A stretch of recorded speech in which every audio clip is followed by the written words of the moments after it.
It was a post you wrote about the new worm moon, the February new moon. Is that right? It's February, I think. Yeah. That made me take a deeper look at your work.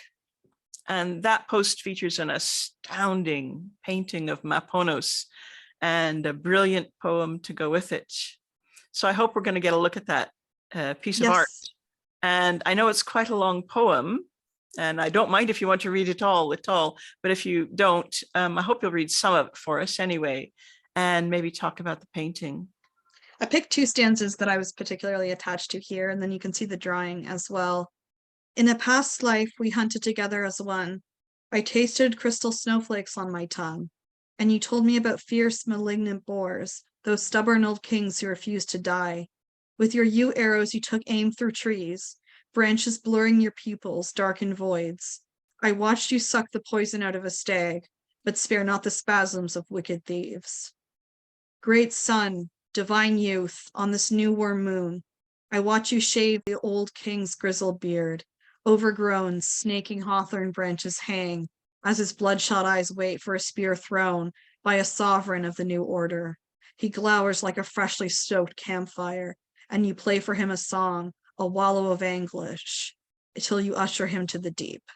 Oh, there's lots of Kilhook and Olwen in there. Yes, Brilliant. yes. That's brilliant. And I love the way you use the oak leaves in that painting. I don't know whether you know the famous shrine to Maponos at Chamalier, which I'm a bit obsessed with right now. In France, it was a sacred spring-fed pool, which was surrounded by a thick planting of oaks. Oh, And wow. these seem to have taken the place of the more usual bank or wall as a way of Mhm. creating the nematon. And so the way you place the oak leaves on the god's skin, I can imagine fallen oak leaves on the surface of the pool. So in October to mid-November, I dedicated a lunar month to Maponos where I created an artistic offering for him every day to celebrate a year of devotion. And while I was doing that, he taught me a bunch of things about coloring. And he told me to imagine his skin as being made of the most precious metals and the finest leaves.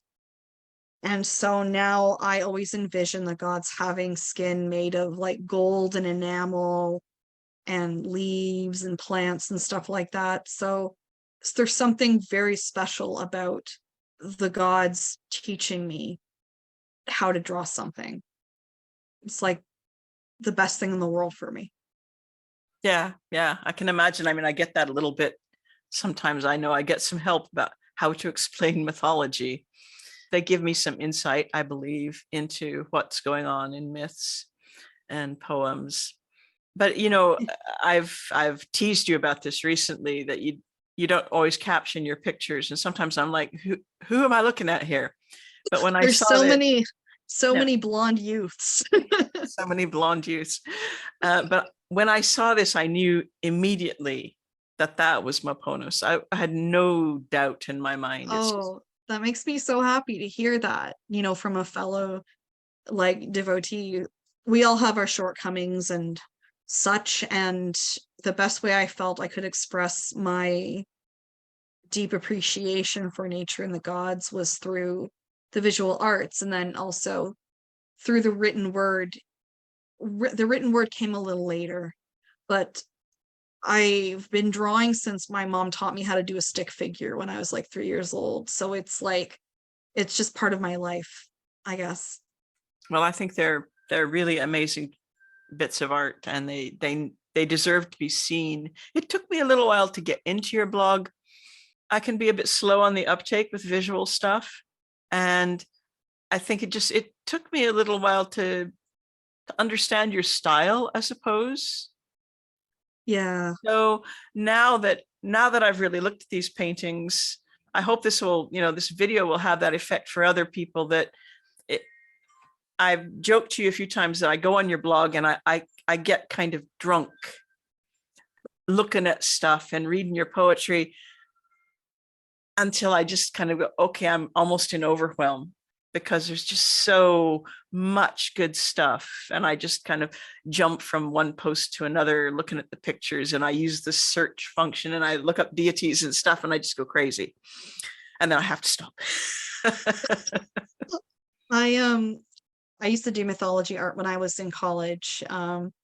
And I stopped because I got some really harsh critiques at the time, and I just didn't have the confidence or self-belief to not listen to them. And so I mostly did fantasy stuff for a while. I do fantasy characters, fantasy novels, things like that. And the one thing I got told a lot was, your stuff is a lot. It's a lot, and that can be a good thing and that can be a bad thing. So I know my stuff isn't everyone's cup of tea for sure. I hope that, people that are like, people will see the awen in it at least. Awen, like we were talking about earlier with that quote of yours that I read, all the things that Awen is. And you look at the book of Taliesin, and you look at nature, especially wild nature in Britain. It's this time of year, it's a lot. It's Yeah. almost overwhelming. Like, the reason I chose this backdrop that I have behind me is because I can identify plants that I recognize. And it reminds me of like every roadside, every path, everything in Britain this time of year. It's just alive with all this plant life, just like tangled together, and the lovely little insects crawling up the stems, and the trees are all heavily in leaf, and the birds are singing, and it's a lot. So sticking with the plant realm for a bit, I noticed you've done quite a series on plants and herbs, and you've got a couple about Yes. yarrow, which happens to be a favorite herb of mine. It has a lot of uses in medical herbalism, which I've been involved with. It's for stopping bleeding and also for breaking fevers. It's good for allergies. Of course, its use for staunching blood flow made it an important herb for warriors. It was used for wounds on the battlefield after battle and so on. So this is what yarrow looks like in the wild. And there's an old Scottish charm in a book called the Carmina Gadelica. I don't know if you're familiar with that, Ceri. Probably lots of the listeners aren't. It's a big collection of sort of 19th century charms and rhymes and folk practices and things from mostly the western part of Scotland, the Hebrides. Little magical charms, a lot of folk Catholicism stuff mixed in there. And there's a little charm about yarrow. I will pluck the yarrow fair, that more brave shall be my hand, that more warm shall be my lips, that more swift shall be my foot. May I an island be at sea, may I a rock be on land, that I can afflict any man, no man can afflict me. Of course, that's an English translation from the Gaelic. But another interesting thing about yarrow is that when it's distilled to make essential oil, it's this deep cobalt blue. And this is because of a chemical called camazulene, which forms during the distillation process. Anyway, I digress, but let's look at the painting that goes with it. And I seem to have volunteered to read the poem, so I hope I can do that justice. So this is Ceri's poem called Yarrow 2. I watched your footprints tread along the wall and counted heads atop the tower's perch, each swollen mass of flesh and bile. I search for cuts that mirror mine. 'Neath yarrows sprawl beneath the creeping rootstocks. She sees all as the devil brews his nettle leaves with birch and dandelion, then takes it to the church till war erupts from her feathered shawl. Yet, oh, you bleed with sweet, sanguinary rose-kissed petals, golden core and hungry eyes, brazen, distilled an oil of deepest hue, to grace the lips of each lad to marry the battle crows, which pluck away their lives, volatile yet sweet as any song from you. Awake, I find myself amid the blooms. You gently lead us in solemn dance amid the vaporous deer who leap and prance. As you hum a tune, I count your glooms. Yarrow wavers in this valley of glooms. Her achine probes and pries the raindrops dance to whet her seeds and try and steal your glance in these arrow-littered wooded rooms. You kneel before her twice as high as trees, your breath born from water of the sea, alabaster fingers cracked with solid gold, caress the tea-stained petals, drawing bees as harpstrings strum to life my mortal plea, and bitter feuds are lost to winter cold. To the valley of death flowers, I take the shift of rustling leaves ahead my mark. Perhaps I shouldn't hunt you in the dark, but you're the daydream that I cannot shake. Your essence ebbs, reflecting on the lake of spirits clad in white who twirl and lark. The petals glow alight with colors stark and leave my hopeless heart alone to ache. You tread above me, midnight yarrow fields with cooling bodies, slick with fresh chilled blood, as golden centers craving pollen stare like eyes on skin, a sunlit crown which yields a war for inspiration in the mud while we clasp the blossoms, our battled share. So you have some very detailed descriptions of the parts of the plant in the poem. So I couldn't resist putting in a close-up of the plant. I hope you didn't mind. No, I didn't at all. Wow, I'm like, I never had my poetry read before. That was amazing. I can kind of like, now that I'm listening to my poetry, I'm like, man, it is a lot. There's a lot of words going on there. But thank you so much. That was, wow. I really enjoyed writing that poem. This may sound a little strange, but sometimes I kind of, when I connect with the gods, it's kind of like we almost we connect in a way where we're both playing characters a in a poem. So a lot of my poems will go into things like love and desire and deeper relationships, because we're kind of exploring that through that conduit we have, if that makes sense. I think it does make sense. And, you were talking about awen not necessarily always being like, this is a message from the gods. Yeah. It's not always Yeah. that serious, that a poet uses the awen to say things, to play, to do their art. There isn't a line between the creativity that's just about making art and the relationship with the gods. A lot of my poems end up being offerings, but they're not always praise poems, if that makes sense. I have a lot of fun kind of playing these different characters of the devotee and then the gods getting to express different aspects of themselves. Yeah, that makes sense. I just want to kind of digress back to the poem, and I have a very strong sense of the area around Hadrian's Wall in that poem. Am I right? Yes. Yeah. Yes. I felt like I was there. Oh, that's great. I've never actually been to Hadrian's Wall. I've had many plans to go and then they haven't worked out, but one day I really want to do the walk from one end to the other. It's my dream. I kind of go back to Hadrian's Wall sometimes in my writing because it is a place that where Maponos we know was worshipped, and there's like that energy, I think, that I want to connect with. But I really want to walk that. It's so beautiful up there. I've only been to the north a couple of times, but it's just incredible. Well, I've hardly been to Wales, so we're even. You do a lot of other art. So your art isn't all focused on, depicting deities and things. And I really liked the series of paintings you did about Welsh folklore. Oh, yes. And I thought it might make a nice thing to finish on if you take some time, show us those, and maybe talk us through them. They look fabulous, but I wasn't sure what a lot of them were depicting. So I'd love to know more. Sure. So a lot of these were done in late 2020 to mid 2021. Let me share my screen. So this was the Gwychgi.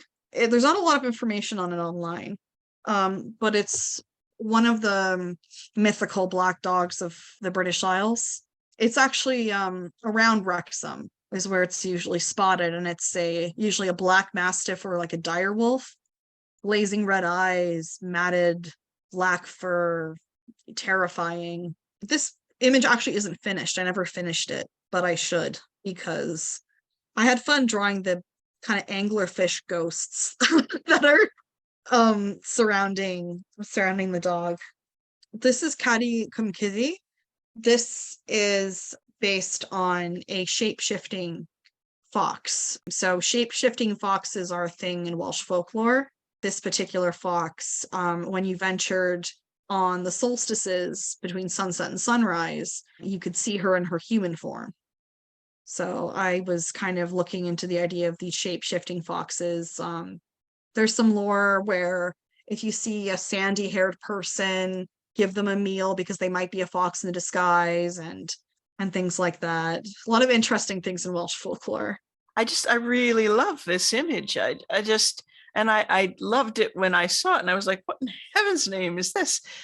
Two sons and a fox, and now it all makes sense. Thank you so much. No problem. I had a lot of fun drawing that one. This one is one of my favorites to draw. This is based on the Fairy Wife, which is a Welsh folk tale about a fairy, a lake maiden who marries a human man, and she ends up creating a floating island of sod in the lake so she can meet with her family by the shore, because as in many Fairy Wife tales, she gets hit with iron and disappears and has to live apart from her husband. That was venturing way into pop surrealism, though, because I was like channeling this polluted lake and bacteria from the Victorian era. Like there's a lot of things going on in this one. It's probably one of the more different ones from what I kind of do now. Well, it's very timely, isn't it, with all the stuff about water pollution right now in Britain? Yeah. Well, I think it's kind of nice to see a lake maiden that doesn't just look like a pretty girl in a green dress for a change. It's not Barbie. Right. I used to really like drawing monsters and creatures and things. So this is the Battle of Winter and Summer, a Winter King and a Summer King, and they fight it out every May Day. They dress up in wool and blackthorn and they fight it out, and then at the very end, summer wins and someone gets crowned the May King and May Queen, and everyone feasts and stuff. So it's kind of like an echo of that holly oak king sort of paradigm we see, but in folklore. They almost look like female Morris dancers. I love it. That's kind of what I was going for. Yeah. So this was based on Ramanta, which is a kind of like an omen seeking ritual in Wales, where they're kind of like little spells that mostly youngsters, teenagers would do to try and detect their future husband or wife. And this one was if a maiden tossed her knife into a bed of leeks at midnight, an apparition of her future husband would pick it up. Oh, wow. Yeah, we have lots of stuff like that in Scotland, and I know there's other ones in Wales, cracking nuts and all kinds of things, especially at certain days of the year. All Yeah. these divinations for knowing what your husband's going to look like. In Scotland, there's one where you dig up wild carrots. You know how wild carrots tend to be very branched, and there's a lot of mucky talk about what the husband might look like. Yeah. Yeah, there's so many of them, and I was gonna do at the time I wanted to do a series of drawings on them. I did two more that aren't on here that I wasn't particularly happy with, but I do want to revisit them. This was a fairy circle for the Tylwyth Teg. In the folk tales, you always see them dancing in a circle, drawing people in, and if you dance with them, then you meet a grim end. This is Martinos, and she's very dear to me. She is a wild huntress from Glamorgan who rides with Arawn and the Cunanun. And she is said to be an impious Norman noblewoman who said that if there's no hunting in heaven, then I'd rather not go.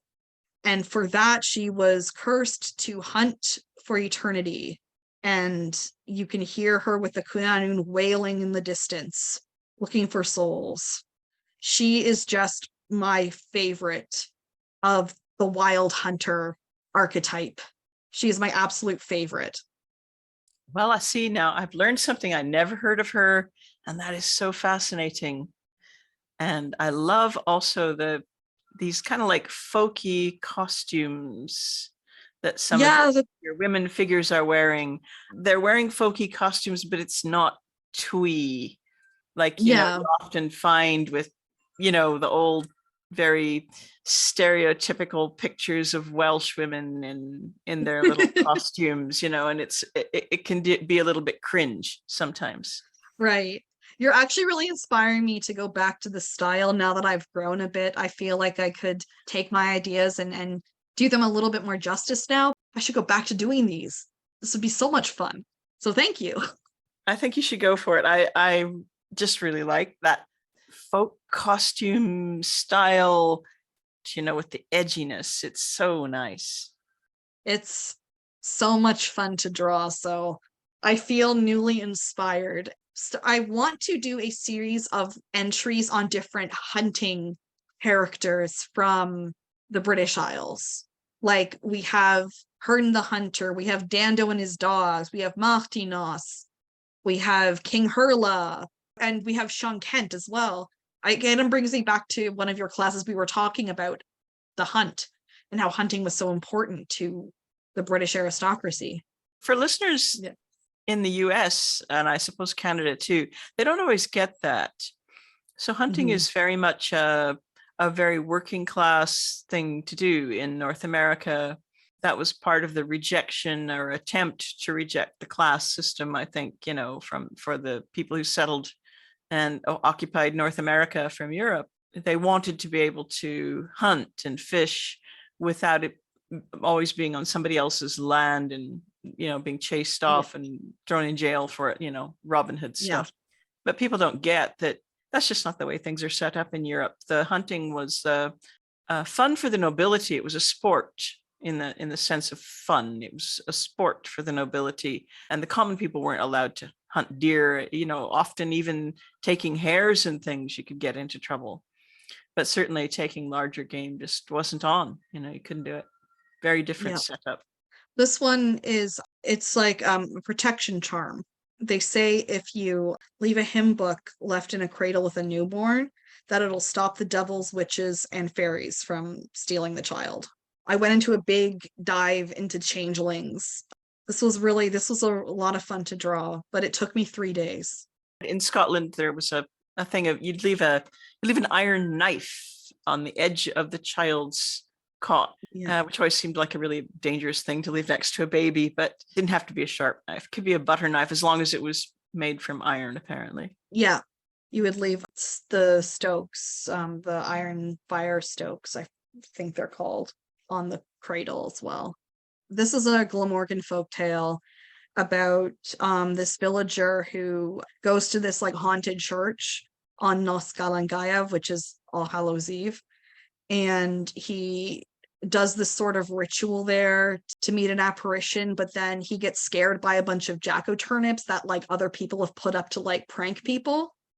And then when he goes home, he this apparition of this woman from the other world like appears before him. It's a really weird story. It was from this compilation of Glamorgan folktales, and I was kind of going through them and I really want to do some illustrations of Glamorgan folklore because there's some like weird stuff going on and it's really interesting. This is Gwydion and Blodeuwedd. I wanted to draw Blodeuwedd as a barn owl because they're my favorite birds, and I always imagine Blodeuwedd as a barn owl. And Gwydion, I gave him the mask of a hare because I just really was not used to anthropomorphizing the gods when I first drew this. I didn't really know what kind of faces to give them or features to give them. I guess maybe that's why they end up having my face half the time. Sometimes it's hard to really be like, well, what kind of nose do they have, or eyes, or hair color, things like that. It's easy to second guess oneself when depicting something visually. So I gave him the mask of a hare because I love hares and I know that they were prized by the Britons, according to Caesar. And then it just became a thing, and I started drawing a Amaethon, with a rabbit mask too. And so now I'm not used to drawing Gwydion or a Marathon without the rabbit mask or the hair mask. These were drawn in early 2021, I would say. I was still sort of finding my bearings in terms of how to portray deities or, cultural heroes, not really knowing what my sense of aesthetic about it was going to be. But I had fun drawing the hair mask. They were a lot of fun to draw. There's a lot of like shading and sculpting involved. And this is the Caseg Fedi. It's also called the hag in Wales, and it's basically the last sheath of corn. It gets bundled up, and then all of the farmers and harvesters get a chance to cut it with their sickles, and they fling their sickles at it from like 20 yards away. And it's a harvest game. And so, because it's sometimes called the hag, I drew it emerging as as kind of this goddess figure. Yeah, we And I think call those the kayak in Scotland. The last sheaf. yeah, There's a lot of different kinds of ceremonies about the last sheaf in yeah. folk practices in Scotland too, and often it's called a kayak. Oh, that's so cool. Well, Ceri, I appreciate you giving us so much time for this conversation and going to the trouble of organizing all your paintings and your poetry for this. I've said to you a couple of times, I get quite intoxicated looking at your blog for too long. So this is a real treat for me. And I'm sure it will be for people watching. And I know you're planning to start selling some of your images soon. I gather that's not quite up and running yet. It But will be soon.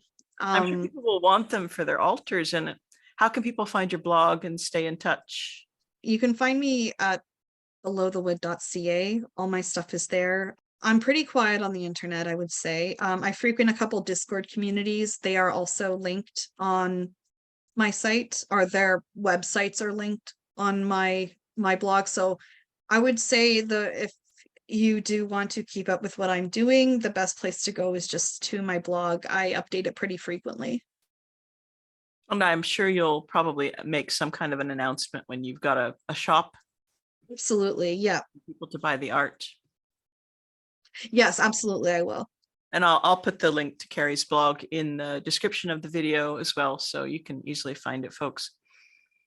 So once again, thanks so much for doing this, Ceri. It's been such a pleasure to talk to you. Yes, thank you so much for having me. I had a great time.